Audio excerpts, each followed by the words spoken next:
Hello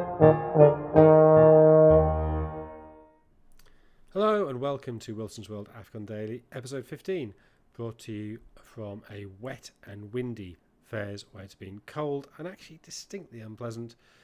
This was a day when Nigeria and Egypt both made it through to the quarterfinal of the Cup of Nations. The big teams really rising to the occasion, the teams with multiple Cup of Nations victories. Nigeria, very easy winners against Mozambique. I have to say, were pretty disappointing. 4-0. It's 2-0 after 25 minutes. Nigeria really never under pressure. One-way traffic from the off. Victor Osimhen had the ball in after 2 minutes, although he was offside. Ademola Lookman, absolutely exceptional, playing behind that front two of Osimhen and Akor Adams. Lookman got the first. Very typical Lookman goal. He's got a way of scoring, a way of finishing, where he strikes across and just slices slightly into the top corner. If you remember how he got that hat-trick in the Europa League final a couple of years ago. A similar goal to those goals from Akor Adams' cutback. That was after 20 minutes. 5 minutes later, he set up Osimhen for his first of the game. 2-0 after 25 minutes was done and dusted. Osimhen got his second, Nigeria's third, from another Lookman assist, and Lookman then set up Adams. A really fine, thumping finish.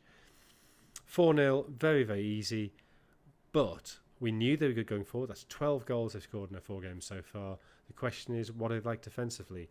It's a system, they play a sort of 4-3-1-2, Lookman playing behind Adams and Osimhen. That puts a lot of pressure on Wilfred Ndidi to be the defender. The back four is not as solid as they'd like. They've lost a couple of players to injury. It's more inexperience than we're used to seeing.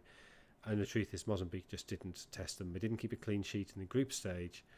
What will it be like when they play Algeria or DR Congo in the quarterfinal? Very, very hard to say.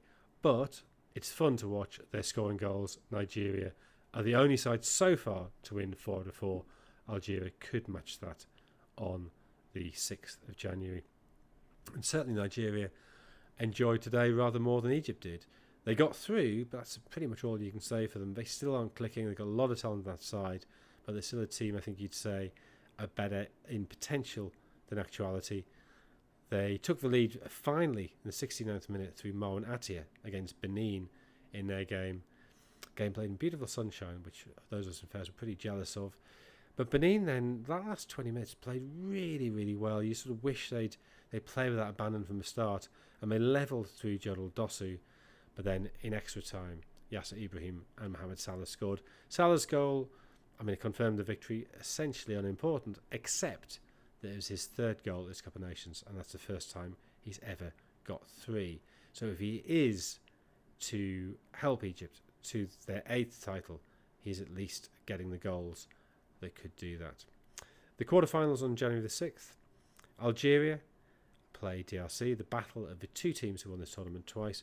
Algeria hugely impressive in the group. They won 3 out of 3, scored 7, conceded only 1. Lovely balance there. Riyad Mahrez playing really, really well. They've never lost in their 7 meetings with DR Congo, who had that great spell late 60s, early 70s. And I think probably you'd say this team now is the best side they've had since 74 when they qualified for the World Cup as Zaire. They finished second in their group, 1-2, drew 1, scored 5, conceded 1. And I think the big question mark about them is, do they take enough of their chances? They are missing Johan Wissa, who didn't recover from his knee injury early enough to play in the tournament. But as Vladimir Pekovic, the Algeria coach, was saying, they do build up very nicely down the right. So I think you'd have Algeria's marginal favourites here. But whichever side goes through to face Nigeria, they are a big team, they are a good side. And what we could have is a replay of that World Cup qualifying playoff in which DRC beat Nigeria on penalties back in November. The other game, the late game, is Ivory Coast against Burkina Faso. A lot of political baggage there. Burkina Faso, their military junta, accused Ivory Coast of backing opposition forces in the country and accused them of being behind the coup attempt that failed in April. Whether that means anything to modern footballers, I'm not sure, but there's no doubt Burkina Faso are Russia aligned, Ivory Coast are France aligned, and that will be playing in the background. Burkina Faso, you would have to say, are outsiders here, but they have that great forward line. Very hard to know who they'll pick. Lassina Traore appears now to be fit, so probably he will play with Dango Ouattara and Bertrand Traore, the captain. But even if they don't play, they've got options from the bench. there's really 5 very good forward sets. The rest of the team, that's a problem. Ivory Coast, they dominated games in the group stage. They struggled to score until 2-0 down in their final game, and they had to really cut loose and came back to win 3-2. But the crucial thing is they did win it. They do have that firepower, and they do have a proper squad and strength in depth. And the winner of that game will play Egypt in the quarterfinal. So it could be Ivory Coast against Egypt, as it was in that famous semi-final back in 2008. So plenty to look forward to tomorrow. Thanks for joining me, and we'll see you next time. Thanks for listening.